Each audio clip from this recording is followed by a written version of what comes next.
Mon Jésus, dans ta volonté, je viens te tenir compagnie dans ta solitude et ton abandon durant cette 5e excès de ton amour. J'entendis Jésus qui m'appelait pour considérer le 5e excès de son amour. Je tendis l'oreille de mon cœur pour écouter sa voix faible, mais créatrice qui me dit intérieurement « Ma fille, ne t'éloigne pas de moi, ne me laisse pas tout seul. Mon amour ne cesse de désirer ta présence. Voilà un autre excès de mon amour.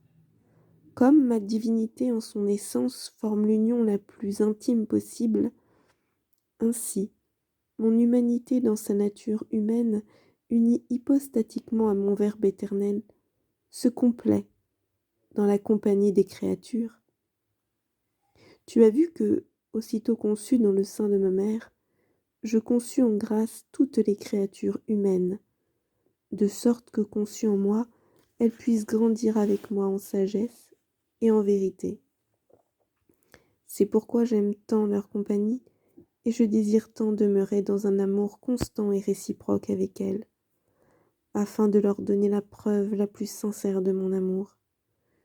Je veux continuellement leur parler d'amour pour les tenir au courant de mes joies et de mes peines.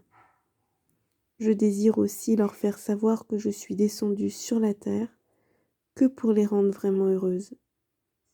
Alors, je veux vraiment être avec elles comme un petit frère, afin de me faire aimer d'elles, pour obtenir d'elles une réponse pleine de générosité et redonner à chacune tous mes biens et mon royaume, au prix des plus grands sacrifices jusqu'à celui même de ma mort, afin qu'elles aient la vie. Tu pourrais aller jusqu'à dire que j'ai un grand désir de me distraire avec elles, en les couvrant de baisers et de douces caresses amoureuses. Pauvre de moi, en échange de mon amour, je ne reçois continuellement que peine et douleur. De fait, un certain nombre de mes créatures ne veut même pas écouter ma parole de vie éternelle, et certaines évitent ma compagnie. D'autres s'évadent de mon amour, d'autres s'éloignent de moi, d'autres encore font la sourde oreille et me réduisent ainsi au silence. Mais ce n'est pas tout, car il y en a aussi qui me méprisent et m'offensent directement. Les premières n'ont aucune attention pour mes biens et mon royaume.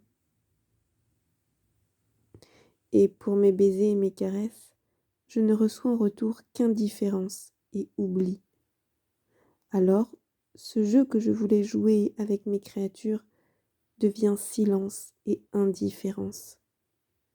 Les autres, et c'est la majorité, m'empêchent de répandre sur elles l'amour de mon cœur et me font verser des larmes. Ainsi, non seulement mon amour ne trouve pas de réconfort, mais il est tourné en dérision, méprisé et offensé. Ajoute encore à cela que je demeure toujours tout seul, même au milieu d'elles. Oh, quelle souffrance d'être seul, abandonné et délaissé de celles qui font la sourde oreille à mes paroles et qui m'empêchent de déverser mon amour. Je reste toujours seul, triste et silencieux, car même si je leur parle, elles ne m'écoutent pas du tout. Ah, ma fille, viens satisfaire mon amour déçu. Ne m'abandonne pas à ma solitude. Me parler me réconforte. Alors, écoute-moi et entends mes enseignements. Tu sais que je suis le maître des maîtres, et si tu m'écoutes, oh, que de choses tu apprendras de moi. Maintenant, viens t'amuser avec moi. Tu m'empêcheras ainsi de pleurer. N'aimerais-tu pas jouer avec moi ? Après lui avoir promis d'être toujours fidèle, je me donnai entièrement à lui pour l'aimer avec la plus tendre compassion. Car même si dans sa grande générosité il rend les créatures heureuses, celles-ci le laissent seul, sans réconfort et dans une misérable solitude. Ainsi, en méditant la 5e heure, j'entendis de nouveau la voix de Jésus dans mon cœur qui disait « Cela suffit, va maintenant et considère le 6e accès de mon amour. »